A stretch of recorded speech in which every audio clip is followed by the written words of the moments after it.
Alors de retour depuis le studio de Thonon Alpes Radio sur le marché Les Flâneries au port de Sillé. On va parler de sauvetage avec l'association Section de sauvetage de Thonon, représentée par Dominique Mouillet, le président, et Joël Gallet, président de Antibes Margencel-Sillé, et Christian Curva, président départemental. Bonsoir vous trois. Bonsoir. Tout d'abord, première question, vous pouvez nous présenter votre association? Vas-y Christian.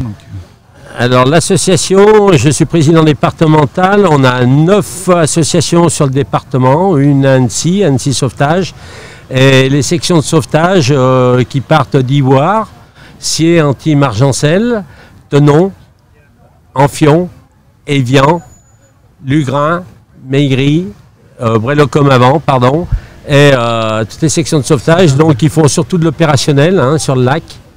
Et Thonon et Sillé font de la formation. Et vous disposez de combien de moyens en hommes et en bateaux sur le Léman? Alors sur le Léman, si on parle, il y a la SCSL, qui est la Société Internationale du Sauvetage du Léman, où il y a 34 sections de sauvetage. Donc on est 8 Français, puisque le lac il est plus petit côté français. Ça fait à peu près 600 sauveteurs sur le tour du Léman quand même, et qui font en général à peu près 4 à 500 interventions par an. En pleine saison d'été, quel type d'intervention vous faites? On fait tout. On fait du bateau en panne, du paddle, on fait des voilières tournées. On a fait pas mal de voilières tournées, malheureusement des noyés. Et puis à XNV, Joël, vous avez un peu une spécialité, c'est le kite.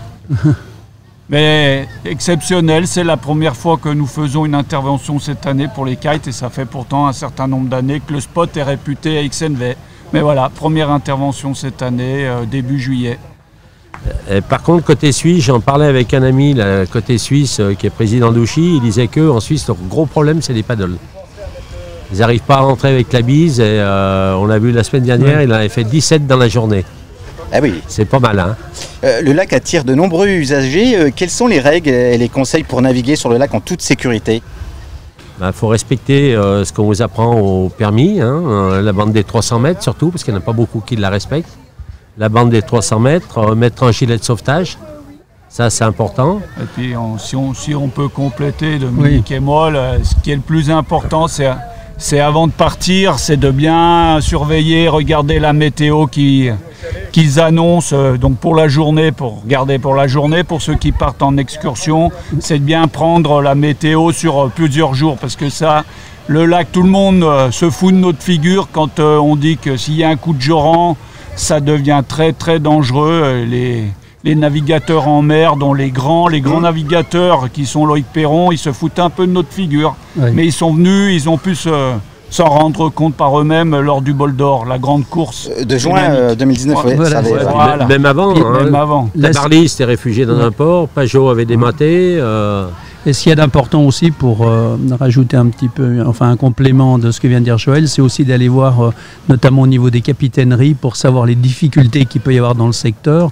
On voit dans la baie d'Exenve ou le long de Thonon, il y a pas mal de rochers, de choses comme ça. Donc il est important quand on arrive dans un endroit qu'on ne connaît pas, d'aller voir les gens du cru et notamment la capitainerie, puisqu'ils sont quand même informés pour connaître quelles peuvent être effectivement les difficultés, s'il y a des courants.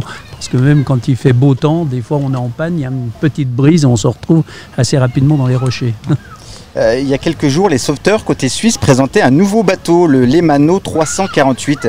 Est-ce que les Suisses sont mieux équipés que les Français? Alors, ils sont beaucoup mieux équipés. On n'a pas du tout les mêmes moyens, parce qu'ils ont des fondations qui les aident. Ils sont indépendants par rapport à nous. Nous, on est gérés par le SDIS. Et donc, ils ont leur gestion qui est complètement différente. Ils achètent des bateaux qui sont... Ouchy, là, ils en ont acheté un, ils vont acheter un Zodiac à 220 000 francs suisses. Ils achètent des bateaux à 800 000 euros. Ils n'ont pas les mêmes moyens que nous. Ouais, il y a la loterie suisse qui les aide beaucoup aussi. Et donc, beaucoup de fondations. Ce qui n'est pas le cas de notre côté. Voilà, nous, on est géré par les pompiers, donc par le SDIS.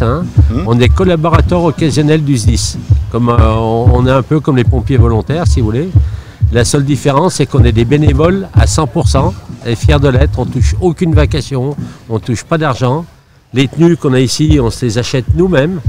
Et on n'a pas de subvention pour les acheter, ou très peu.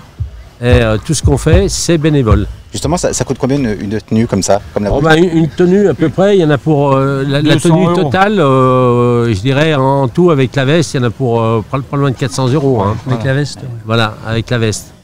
Et dedans, dans les bateaux, on a des défibrillateurs qu'on s'achète nous.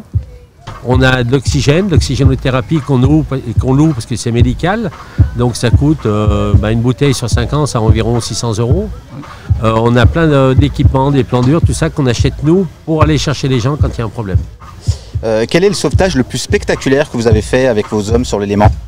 Je pense qu'il y en a pas mal. Hein. Il y en a, on va dire, il y en a plusieurs. Enfin, je prends la parole, mais après Dominique et Christian pourront en parler. Nous, il y a quelques années, ce qui m'a marqué le plus, c'est la petite fille qui est passée sous le bateau à Nernier.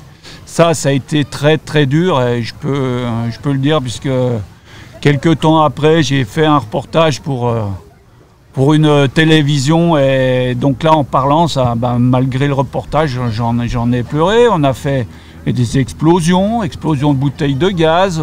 On a fait une personne qui est tombée de son bateau, qui avait une prothèse de hanche. Et puis sur la plage arrière, il a glissé, il s'est redémis sa prothèse. Donc là, c'était une intervention, on va dire, multiple avec les pompiers, avec les collègues du sauvetage. Et puis j'en passe parce que ça fait 30 ans qu'on pratique, donc on en oublie. Voilà, donc, il y avait aussi mémorable bol d'or, où tout le monde a été largement mobilisé. Hein, et c'était vraiment assez épique. Il n'y a pas eu trop de. On a fait le remorquage d'un navibus. Et on a fait le remorquage d'un navibus jusqu'à Lausanne. Évacuer le navibus avec 40 personnes à bord, qu'on a ramené les gens à quai jusqu'à Thonon. Une opération qui n'était pas simple. Voilà, et puis plein d'autres, quoi, parce que 30 ans de sauvetage, pour moi, c'est à peu près 300-400 interventions. C'est énorme, c'est énorme. Ouais. Et en plein mois d'août, comment se comportent les touristes avec vos équipes? Ils se comportent assez bien. Alors, ce qu'on regrette un petit peu, il y a deux choses déjà quand on part. Bon, les gens, il faut qu'ils pensent à faire le plein d'essence, déjà, on ne l'a pas dit. Parce que beaucoup font pas le plein d'essence.